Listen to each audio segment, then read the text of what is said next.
De Strasbourg et d'ailleurs, les résidents étrangers ont la parole. De Strasbourg et d'ailleurs, actualité, culture, société, sur RBS 91.9. Bonjour, bienvenue à nos auditeurs et auditrices, vous êtes bien sur RBS 91.9 pour écouter votre émission de Strasbourg et d'ailleurs que vous propose le Conseil des résidents étrangers. Aujourd'hui, vous avez droit à une émission tout à fait particulière puisque je suis seul dans le studio parce que nous diffusons des interviews enregistrées en amont. Nous allons parler en ce jour de laïcité et sans attendre un entretien avec Alima et Thomas qui nous parlent de la façon dont ils et elles mettent en œuvre la laïcité dans deux cadres différents. Tout de suite, Alima et Thomas. Pouvez-vous vous présenter ? Thomas Risser, conseiller principal d'éducation dans un établissement RED+. Alima Menesser est actuellement étudiante à la faculté de Strasbourg et militante dans une association d'éducation populaire qui fait de l'éducation nouvelle. Alors, dans quel domaine, ou lieu, ou dans quel secteur mettez-vous en œuvre la laïcité ? Alors, pour moi, je mets en œuvre la laïcité au sein de l'association où je suis militante quand je suis formatrice en animation volontaire et BAFA-BMT. Et du coup, là-bas, j'applique plus ou moins les règles de la laïcité. J'applique les règles de la laïcité, les réelles règles de la laïcité au public que nous avons en formation animation volontaire. Alors moi, il y a deux aspects. Un aspect règlement intérieur, puisque la loi de 2004 se traduit évidemment en règles pour les élèves dans l'établissement scolaire. Donc c'est l'aspect faire appliquer la loi de 2004 et donc faire appliquer le règlement intérieur. Et c'est l'aspect explicitation même de qu'est-ce que c'est que la laïcité, par le biais de la charte de la laïcité et éventuellement de formation des élèves autour de la question de la laïcité. Mais du coup, en parlant de la charte de la laïcité, que dit la charte de la laïcité ? Alors la charte de la laïcité, c'est pas un texte réglementaire, c'est un document qui reprend l'essentiel de ce qu'il faut retenir des différents textes réglementaires existants sur la question de la laïcité, depuis les lois de la laïcité qui imposent la laïcité à l'école de 1881 jusqu'à justement la loi de 2004 sur le port du voile à l'école. Donc c'est une série d'une dizaine d'éléments thématiques qui redisent quels sont les aspects de la laïcité.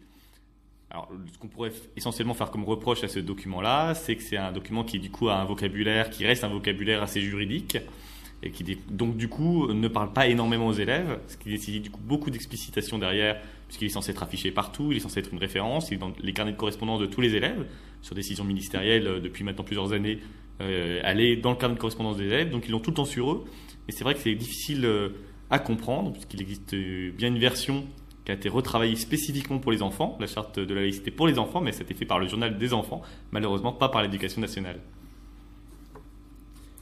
Et du coup, question un peu plus large, c'est quoi pour vous la laïcité ? Comment vous la définissez pour vous et dans votre domaine d'intervention ?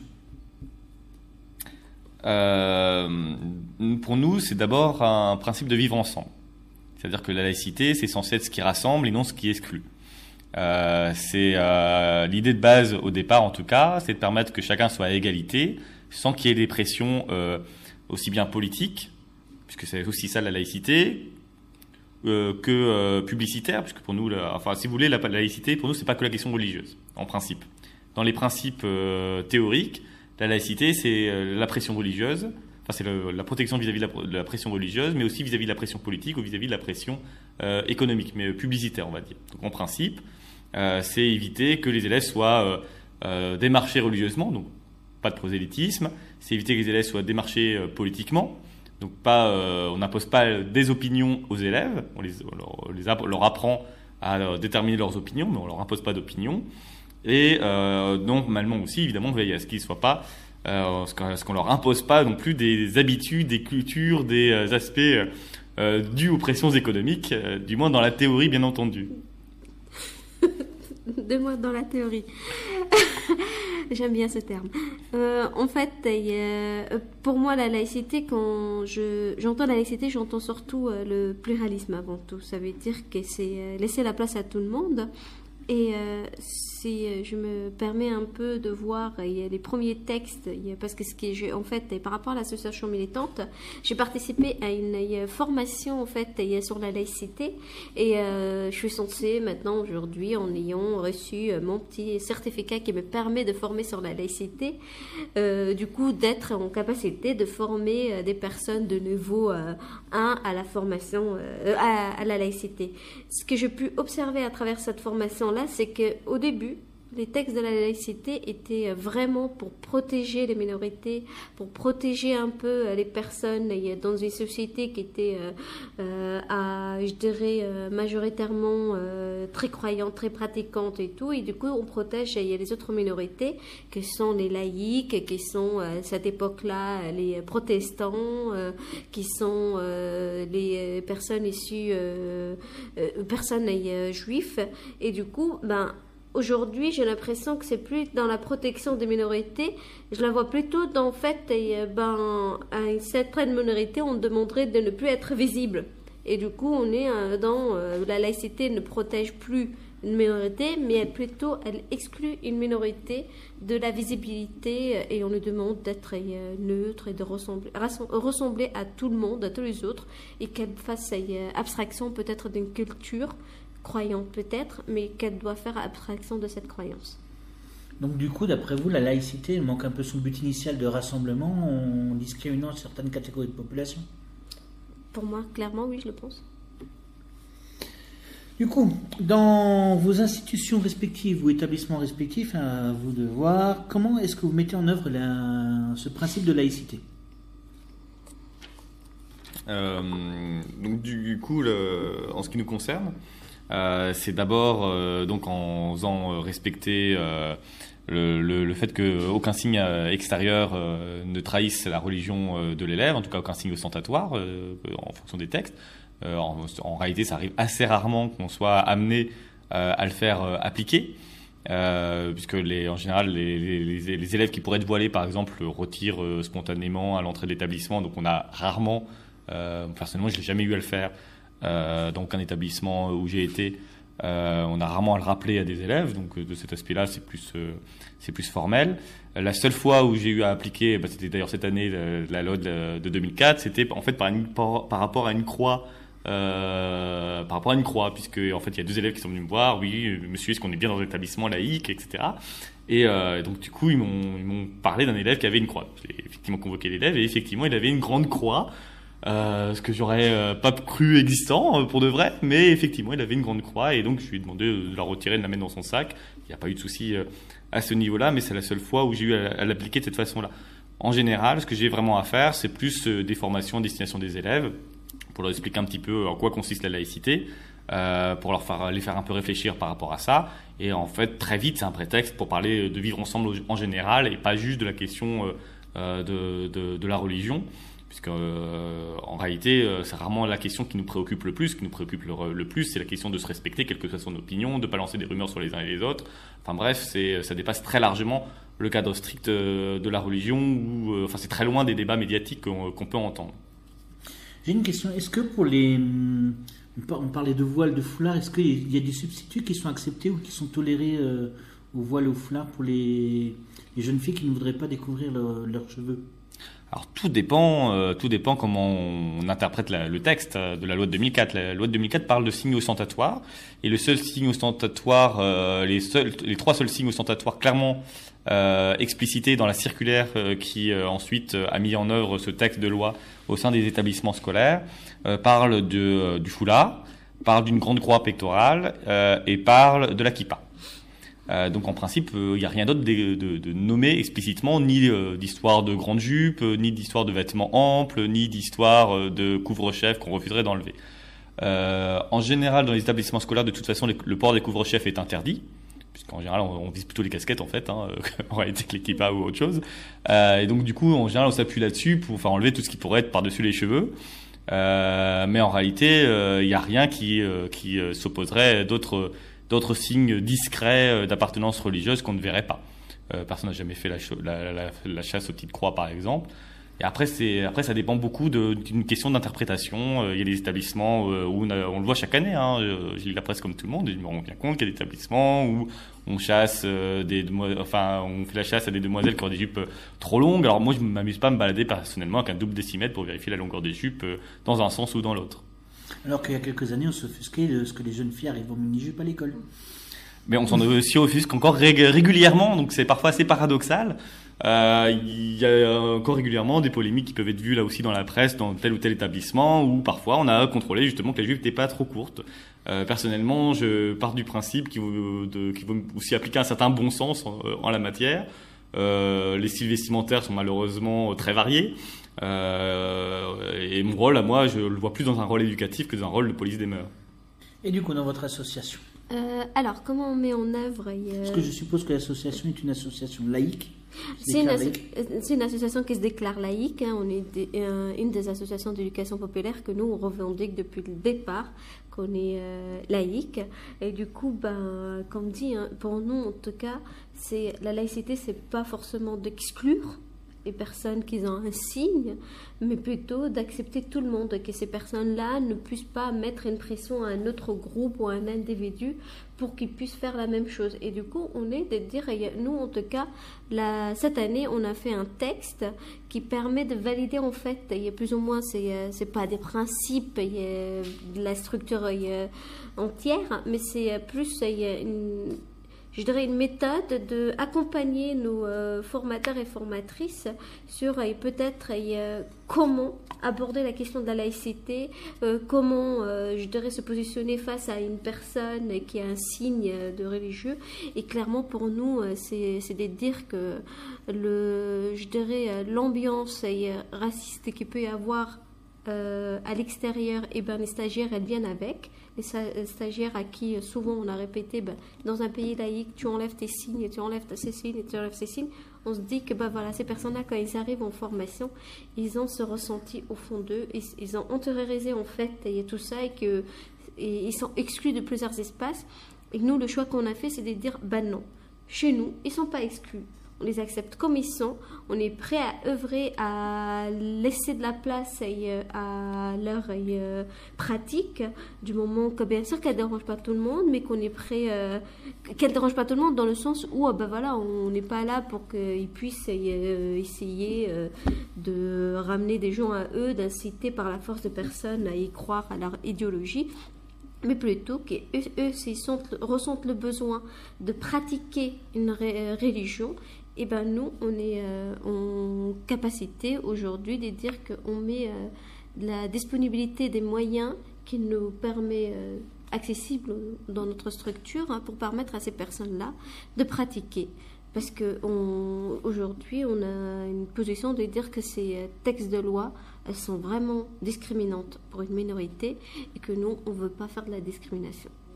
Donc ça veut dire que dans vos temps de formation, vous organisez des temps de formation, vous permettez déjà aux personnes de venir avec le foulard, la croix, la kippa, si jamais ça se retrouve. Ah oui, c'est ça. Et que du coup, vous parlez de pratique, ça veut dire aussi qu'ils peuvent avoir des espaces de prière.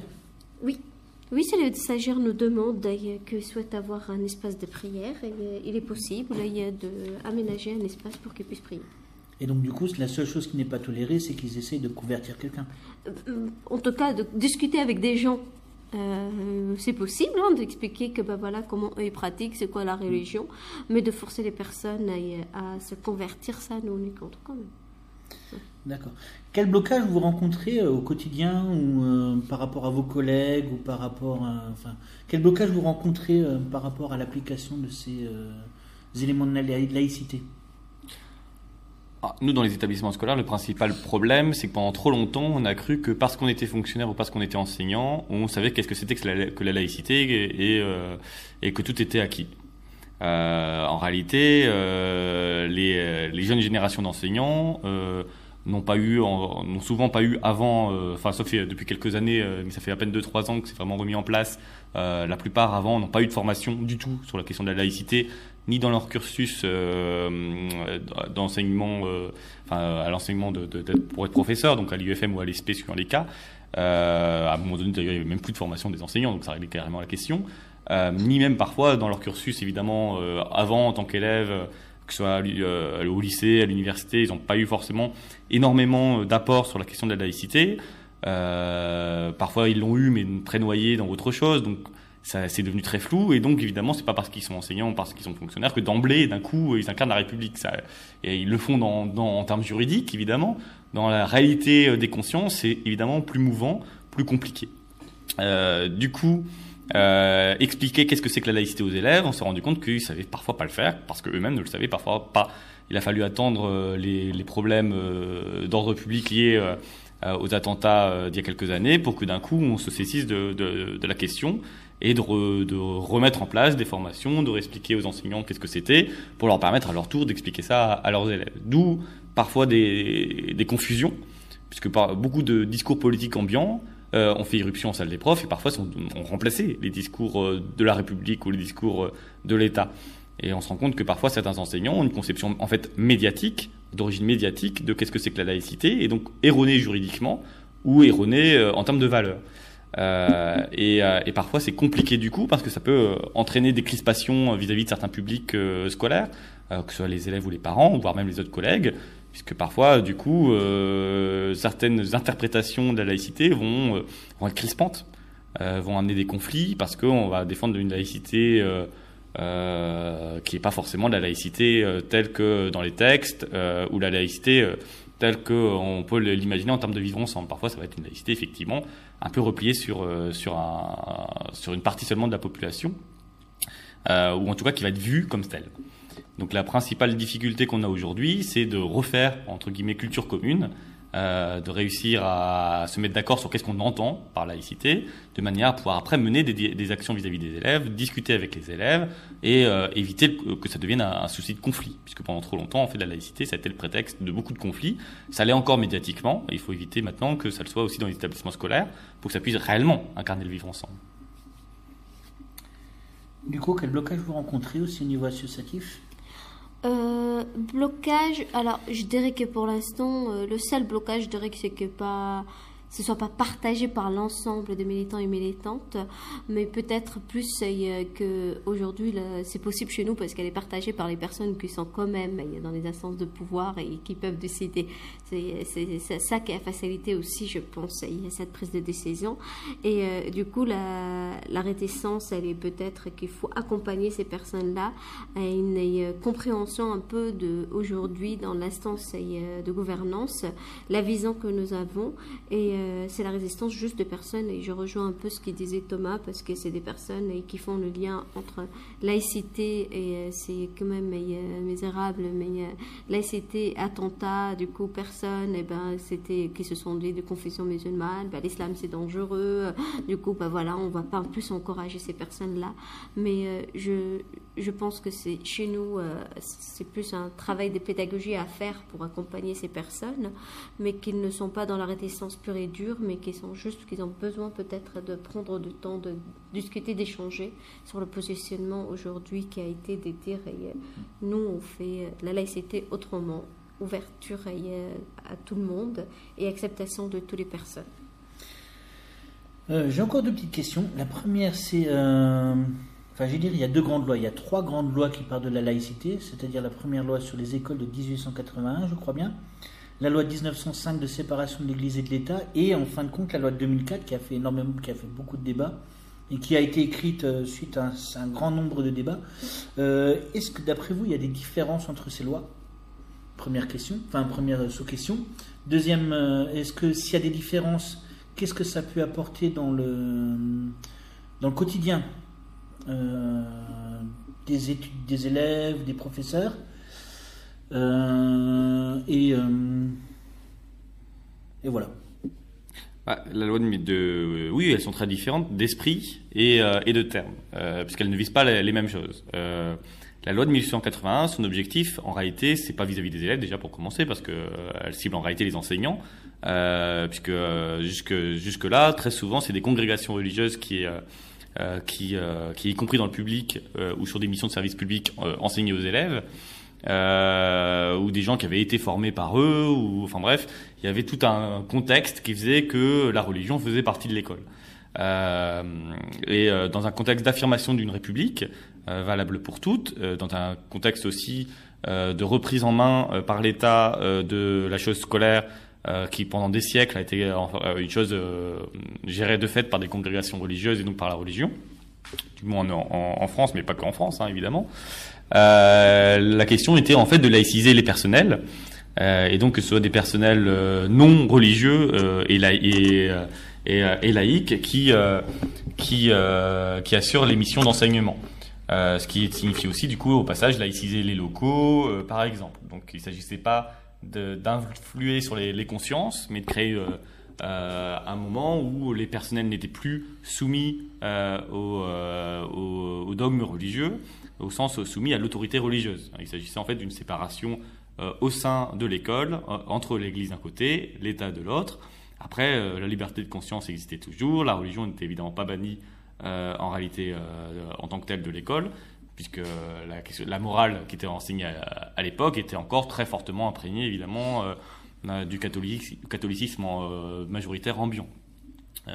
Même si après on pourrait nuancer évidemment ce que je viens de dire, hein, qui n'est pas un propos d'historien.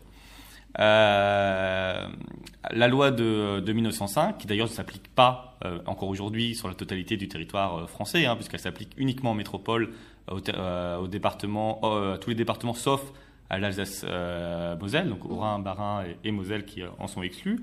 Elle ne s'applique pas nécessairement dans les DOM-TOM, hein, puisqu'elle ne s'applique pas non plus en Guyane, elle ne s'applique pas non plus à Wallis et Futuna, elle ne s'applique pas non plus à Mayotte. Et je dois encore en oublier. Donc cette loi de 1905, c'était une loi de séparation de l'Église et de l'État. Elle n'aborde pas le terme de laïcité en tant que tel, même si c'est le pilier de la laïcité. Et donc là, il s'agit d'une séparation institutionnelle entre les institutions de l'Église d'un côté et les institutions de l'État de l'autre côté. L'État prend ses décisions sans en référer à la chose religieuse, quelle que soit d'ailleurs la religion dont il est question. Il ne reconnaît aucun culte, il ne subventionne aucun culte. Ce qui de l'autre côté, ça veut dire qu'évidemment la religion n'influe pas sur les affaires de l'État et ne va pas donner des ordres à l'État. Ça, c'est la loi de 1905. Donc c'est une loi d'organisation globale des rapports d'autorité publique, c'est de la politique, au sens propre du terme, au sens noble du terme. La loi de 2004, elle s'adresse aux usagers, ce qui est nouveau, puisqu'elle cible clairement les élèves en tant qu'élèves, et a pour objectif de réfréner le prosélytisme qui serait généré par les élèves eux-mêmes ou des élèves sous influence de grands groupes religieux qui chercheraient du coup à faire du prosélytisme par leur intermédiaire. Donc il y a un état d'esprit très différent qui reflète les préoccupations de la société dans son ensemble. Donc la différence entre loi de 1881, 1905 et 2004.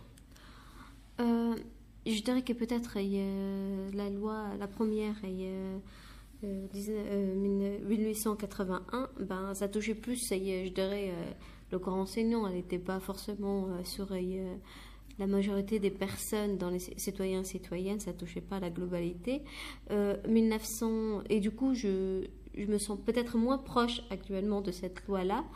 Et 1905, je trouve que c'est une loi qui a permis peut-être, du coup, comme je disais tout à l'heure, aux minorités d'avoir un espace de liberté, parce que je pense que vivre dans un pays à 80% de personnes d'une confession religieuse et des autres d'une autre croyance, bon, je peux dire que je le ressens moi en tant qu'aujourd'hui musulmane et que parfois je suis pas à ma place, mais je peux comprendre que 1905 ça fait du bien à ceux qui n'étaient pas peut-être catholiques et que du coup une loi pareille ça permet vraiment une liberté à certaines personnes.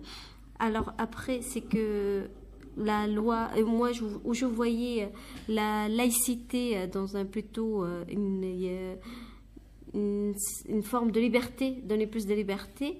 La loi de 2005, pour moi, elle n'a pas donné de liberté, elle a surtout enlevé de la liberté à certaines personnes, d'être exclues, de faire un choix, c'est soit je continue à une scolarité, et soit j'arrête parce que je me sens profonde quand je porte un voile, et du coup, pour moi, c'est important, ça m'apaise et tout.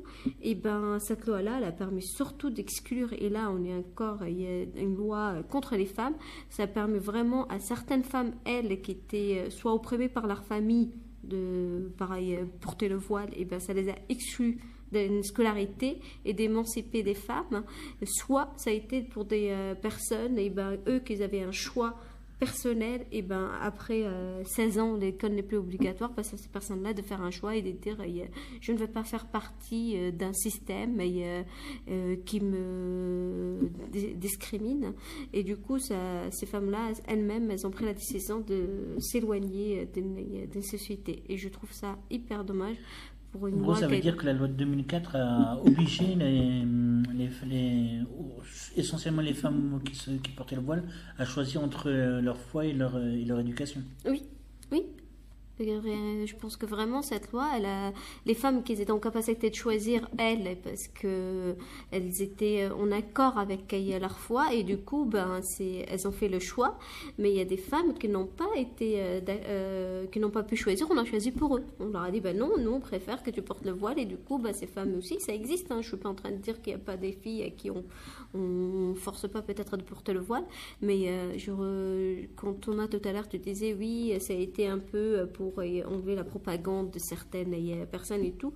Moi j'ai envie de dire les attentats se sont passés après 2005. Est-ce que ça n'a pas permis plus davantage à certaines personnes d'aller vers des groupes parce qu'ils se sont sentis opprimés par cette loi, et du coup de dire je me retrouve pas dans cette république qui m'opprime, et du coup je cherche où je peux me sentir écouté, compris, et du coup peut-être on a exclu ces personnes-là et nous on les a renvoyées vers des groupes obscurs. Là où je me retrouve aussi dans les propos d'Halima, c'est qu'à un moment donné, appliquer la loi, ça ne devrait pas dispenser d'un regard social, d'un regard sur les familles, sur les élèves, sur ce qui se passe dans leur tête, dans leur vie. C'est aussi ça, éduquer à un moment donné, c'est s'intéresser à l'élève aussi en tant que personne, en tant que globalité. Et à un moment donné, quand on interdit le port de certains signes visibles, certes on préserve un ordre public, mais parfois on rend aussi invisibles certains signes de mal-être ou simplement d'évolution dans la vie, et qui empêchent d'y discuter véritablement avec les familles. Certes, la loi de 2004 prévoit un dialogue avec les familles, mais c'est un dialogue dans un sens amener les familles à respecter la loi, ce qui n'est pas forcément la même chose qu'un dialogue pour comprendre ce qui se passe exactement à ce moment-là dans leur vie, pourquoi ils ont fait ce choix-là éventuellement. Sachant que au final, il se passe pas forcément. Pour moi, il faut pas forcément considérer que parce que le foulard a une connotation religieuse et politique, il faut pas forcément le traiter totalement sans rapport avec d'autres manifestations de la vie adolescente, puisqu'on parle bien d'adolescents quand on parle de collège et de lycée. C'est-à-dire que l'extravagance vestimentaire est courante chez un adolescent. Ça peut être un gothique, ça peut être n'importe quel style vestimentaire lié à la mode, ça peut être justement le fait de porter volontairement des vêtements qui sont en décalage par rapport à ceux de la société et à ceux des autres. Tout ça, c'est des signes qui sont intéressants, qui permettent d'avoir un dialogue souvent riche avec l'élève et la famille, qui nous permettent d'avoir un état d'esprit. Qu'est-ce qui se passe exactement dans sa vie, pourquoi d'un coup il a décidé de se teindre les cheveux en bleu par exemple. C'est intéressant, ça nous permet de travailler. Ça nous permet de savoir où l'élève il en est dans son travail scolaire, et au-delà, comment il se positionne par rapport à son orientation, par rapport à sa vie future, etc. Invisibiliser certains signes religieux, parfois, ça met de côté toute une part de ce qui se passe dans la tête de la personne, de ce qui se passe dans sa vie, qui fait que parfois on passe à côté de quelque chose. Et à ce niveau-là, j'émettrais un regret.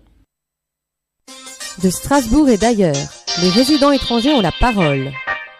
De Strasbourg et d'ailleurs. Actualité, culture, société, sur RBS 91.9.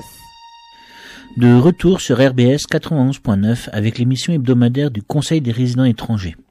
Nous allons continuer avec le témoignage de Sakina, qui portait le voile en 2004 dans son lycée. Elle nous raconte comment elle a vécu cette période de l'arrivée de la loi sur le port des signes religieux à l'école. Et tout de suite après, l'analyse de Hanan Karimi, doctorante en sociologie, qui fait une thèse sur la réception de cette loi. Donc à la rentrée, j'avais 15 ans et je rentrais au lycée. Je portais déjà le voile depuis 4 ans. Je l'ai porté en 6e en rentrant au collège. Pour moi, c'était devenir adulte. Enfin, je pensais, bien sûr. Attends, je me rends compte que c'était pas le cas. Voilà. Du haut de mes 11-12 ans, j'ai commencé à porter le voile. Voilà, j'étais en sport-études judo. Il y avait des fois quelques petites complications en compétition. Du coup, on bidouillait avec un espèce de chapeau type chapeau de piscine, mais en tissu. Voilà, donc ça le faisait.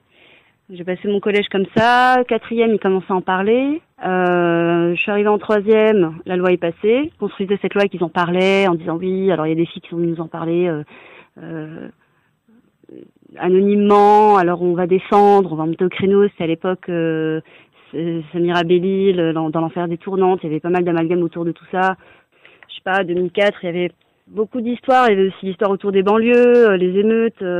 Ça avait commencé, donc il y avait tous ces débats, cette espèce de magma de thématiques un peu badantes autour de cette population immigrée. Donc bien sûr, on mettait le voile, l'islam, tout ça, taxe et les immigrés, les trafics de drogue, les tournantes, l'excision, enfin bref.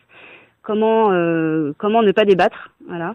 Et donc ils avaient tout mélangé, la loi est sortie, tout le monde était d'accord, les féministes sont montés au créneau. C'était donc d'ailleurs mon premier contact avec des féministes, pas directement mais à travers les discours que je voyais à la télé, un truc très très mainstream d'ailleurs, genre OLF et compagnie.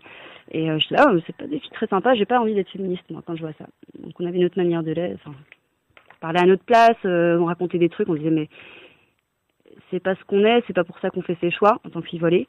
Donc on comprend pas ce que ces personnes racontent à la télé, pourquoi est-ce qu'ils nous diabolisent comme ça, etc. Donc j'étais toute jeune, c'est donc 13-14 ans, et du coup d'entendre, je pense que je m'étais vraiment braquée, c'est un fait, et du coup je m'étais plus renseignée sur pourquoi est-ce que je portais le voile, pas juste faire comme les autres, mais pourquoi est-ce que moi j'ai fait ce choix-là, et ça m'a renforcée en fait, voilà, ça m'a renforcée, et donc j'y tenais vraiment.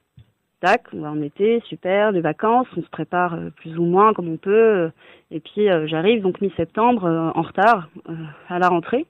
Et j'avais une amie qui à l'époque n'était pas encore une amie, c'était une connaissance, donc la fille d'une copine à ma mère, qui était aussi au lycée, mais elle était déjà l'année précédente, donc je sais pas pour elle ce que ça lui a fait de revenir dans un lycée qu'elle avait déjà connu, mais que cette fois-ci elle pouvait pas y accéder. Puis elle m'a un peu raconté, voilà, je suis venue en bandana, et puis ils sont contre et tout. Voilà. Donc cette idée de signe religieux, pour nous il y avait vraiment beaucoup de mauvaise foi, c'était pas une histoire de ça, tout se mélangeait, on savait pas si c'était pour protéger les filles d'eux, très bien, vous voulez nous protéger, laissez-nous aller à l'école, construire notre avenir. Si on n'est pas obligé de le porter, c'est notre choix personnel, laissez-nous faire. Si on est obligé de le faire, qu'est-ce qui va se passer? On va quitter l'école et du coup on sera enfermé dans notre communauté et puis on pourra rien faire de plus. Et donc pour nous tout ça c'était pas logique, c'était voilà, et puis on avait l'impression d'être au milieu de débats d'adultes, de débats qui nous dépassaient largement, alors que nous tout ce qu'on voulait c'était rien de particulier, suivre, continuer de grandir, avoir notre bac et puis aller à la fac, éventuellement aller à l'étranger, etc. Bon, on arrive au milieu de tout ça, on se rend compte, on confirme qu'il y a beaucoup de, que c'est flou. Ce qu'on veut faire, c'est virer les filles qui portent un voile, très bien. Pourquoi? Parce que c'est un signe religieux. Le signe religieux, on va mettre autre chose, on va mettre des bonnets. Non, mais c'est religieux parce que vous, on sait que vous êtes musulmane. Comme cette histoire de porter une jupe longue. Alors si t'es musulmane et voilée, ta jupe longue, c'est un signe religieux. Si t'es une gothique, j'en sais rien. Si c'est pour ressembler à Kate Moss, ça passe. Bon. Donc je me dis, le bandana ça passe pas, je vais y aller franchement, je vais y aller avec mon voile. Donc à l'époque j'aimais bien porter de grandes robes, j'aimais bien les draper, donc j'ai porté un grand foulard que j'attachais, des épingles et tout. Donc j'arrive sans surprise, on me ramène dans une petite salle.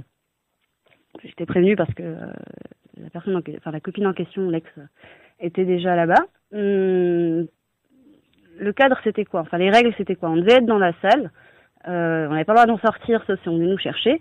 Voilà.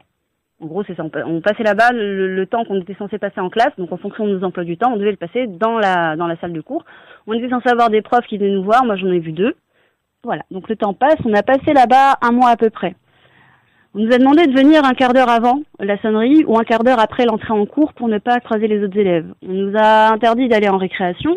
On devait attendre la fin de la récréation qu'un surveillant vienne nous chercher ou une surveillante. Et on allait faire le tour de la cour. Vraiment, c'était minable. On nous faisait marcher comme ça, derrière la surveillante, comme si c'était une cour de prison. On marchait derrière elle et hop, on faisait le tour. Voilà. Globalement, voilà ce qui s'est passé pendant notre présence en classe, au lycée. Je suis un peu amère.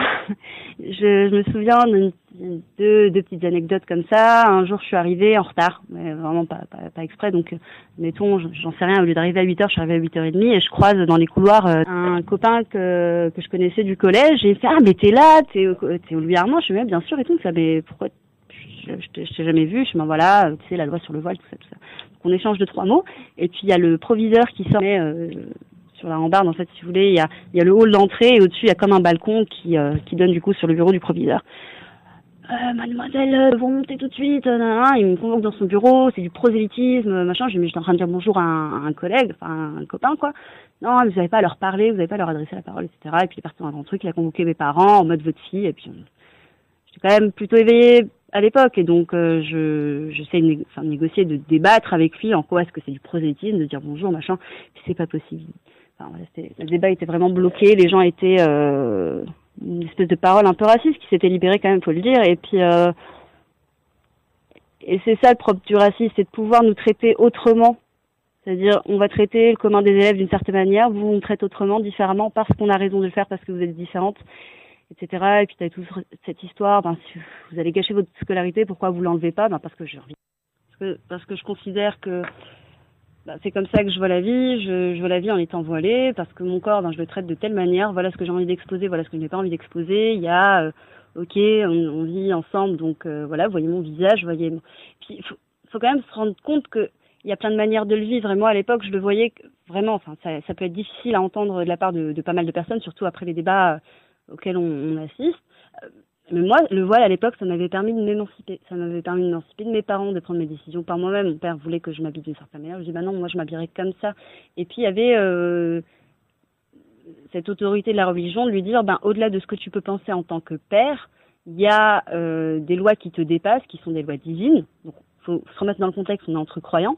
Et donc, cette loi divine, elle m'autorise, en fait, à décider de quelle manière est-ce que je me vêtis. Et puis, si toi, tu considères que je devrais l'enlever, porter non pas des jupes, mais plutôt des pantalons, quoi, en fait, t'as pas le droit d'intervenir là-dedans. Et elle m'a aussi permis de m'émanciper de mon statut de femme, de fille, de jeune fille, parce que, voilà, quand je parle avec des garçons ou avec d'autres filles, enfin, j'étais en dehors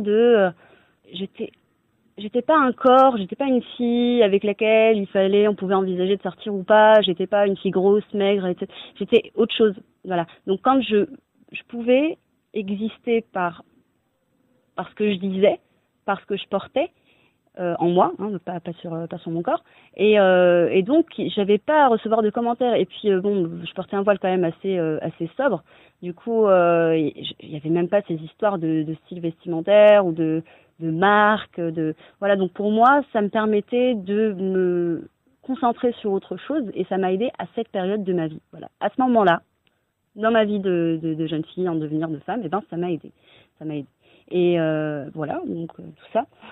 Et donc nous dire, c'est facile, t'as qu'à l'enlever, ça me fait penser à cette phrase où, écoutez, les homosexuels, ils peuvent se marier, on disait ça à une certaine époque, ils peuvent se marier, ils ont qu'à se marier quelqu'un d'un sexe différent. Ouais, mais il se trouve qu'ils ont envie de se marier quelqu'un du même sexe, alors comment est-ce qu'on fait?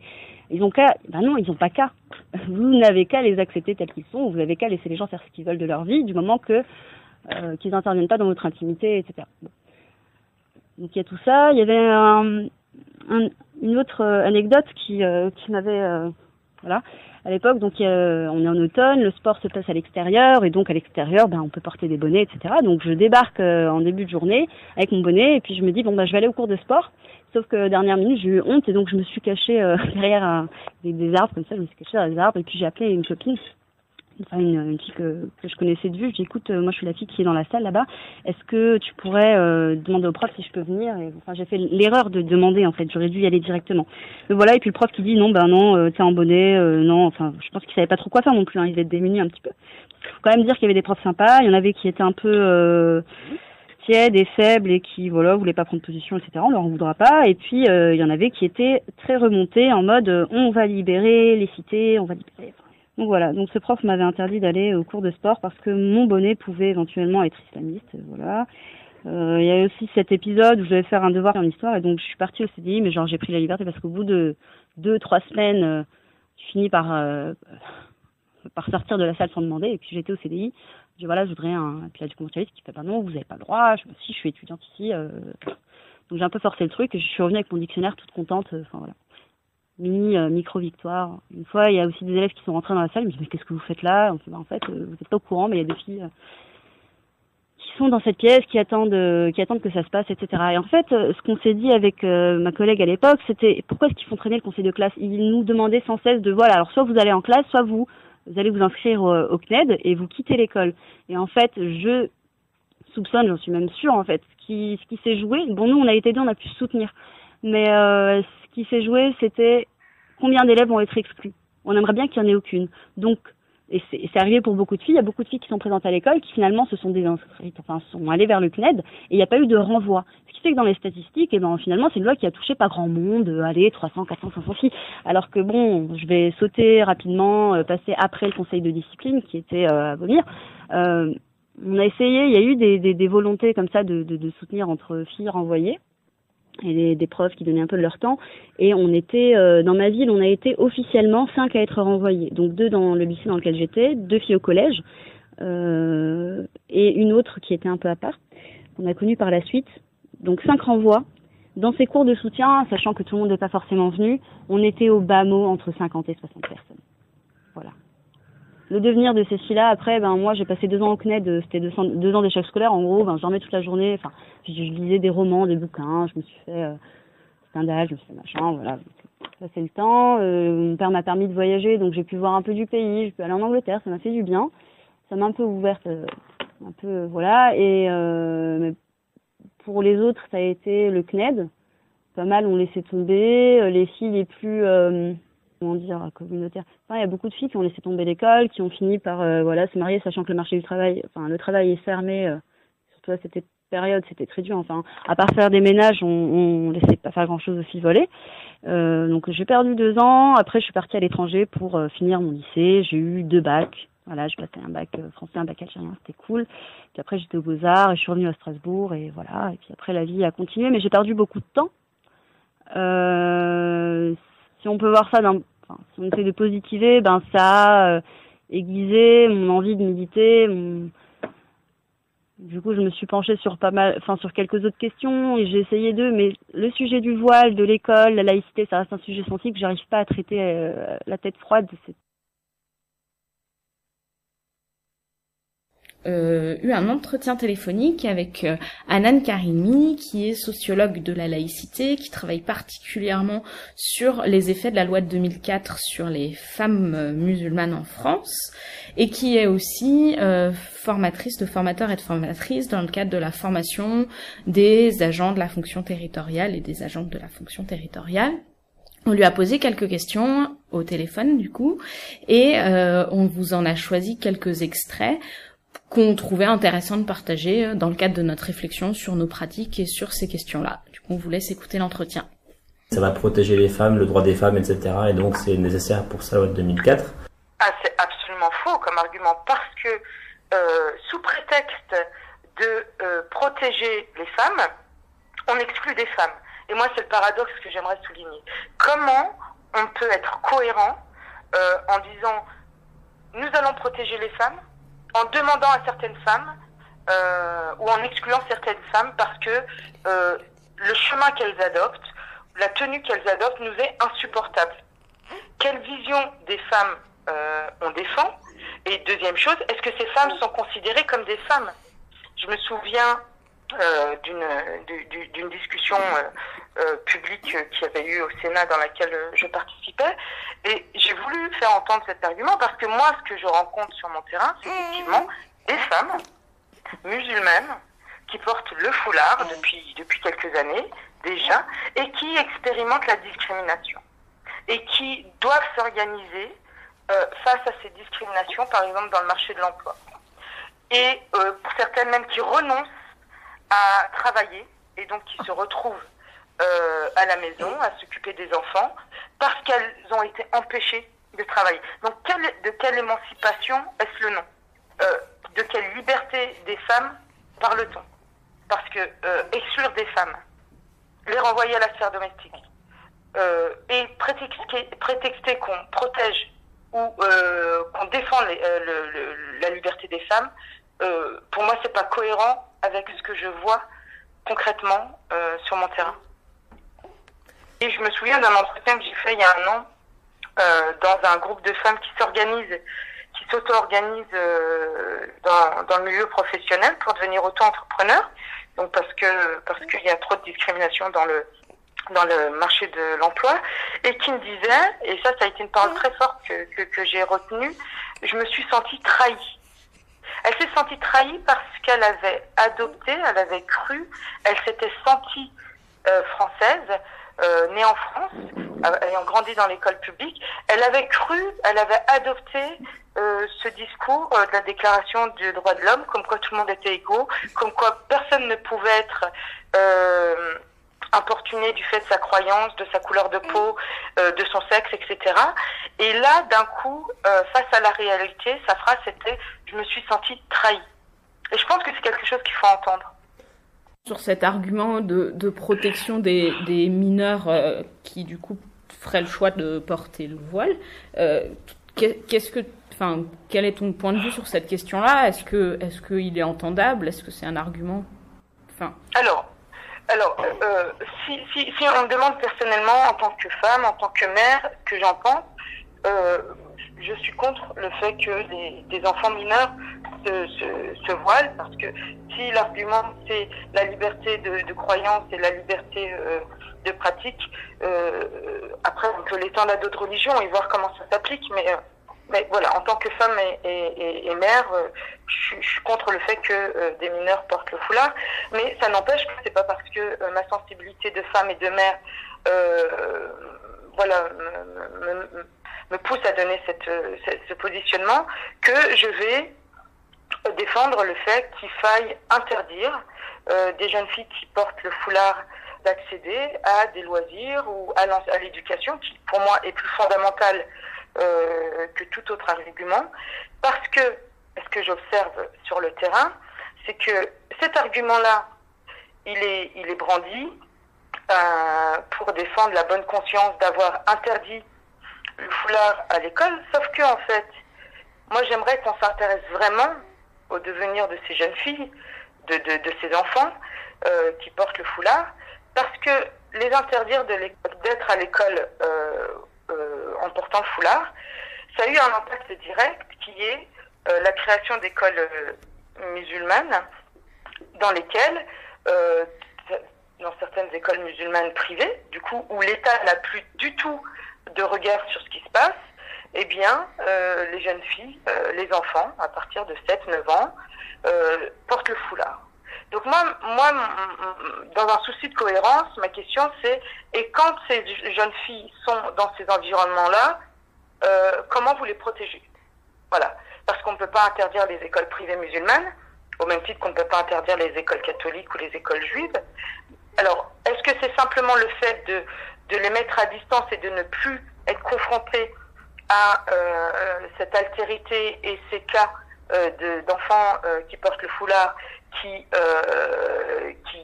pose problème, ou est-ce que c'est simplement une expression d'une intolérance et d'une impuissance surtout à composer avec cette altérité, parce que on est démunis face peut-être à des discours ou à des postures pour lesquelles nous ne sommes pas formés. Donc l'argument qui consiste à dire on protège les enfants, pour moi est un argument à demi valable, dans le sens où on ne les protège pas complètement.